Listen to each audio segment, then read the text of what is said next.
سب کا موجود ہونے کی وجہ ہے ہماری بہن اسما بلوچ کے اغوا اور جبری گمشدگی ہے۔ اسما بلوچ کی اغوا ہونے ہم سب کے لیے مسلمان ہونے کے ناطے، بلوچ ہونے کے ناطے، میں کہتی ہوں انسان ہونے کے ناطے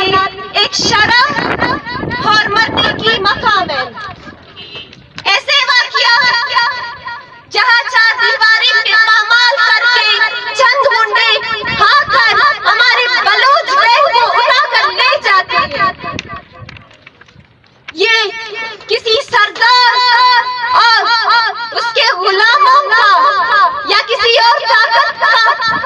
قصور نہیں ہے، بلکہ یہ ہماری خود کی کمزوری ہے کہ وہ ہاتھ ہے ہماری بہن کو اٹھا کر لے جاتے ہیں۔ ہم نے ایسے سرداروں اور ان کے غلاموں کو اپنا آقا سمجھا ہے اور وہ ہاتھ ہے ہماری بہن کو اٹھا کر لے جاتے ہیں۔ جب تک ہم ایسے لوگوں کو،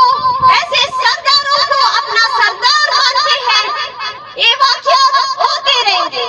میں سرداروں سے گلہ نہیں کر سکتی، نہ میں ان سے کوئی امید رکھنا چاہتی ہوں، جو ہمیں تحفے میں ہمارے بھائیوں کو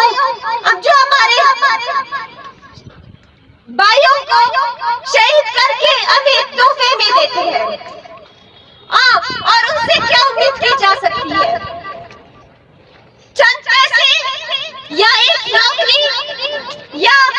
قبیلے کی بنیاد پر ہم نے ایسے سرداروں کو موقع دیا ہے کہ وہ ہاں کر ہماری بہنوں کو اٹھا کر لے جاتے ہیں۔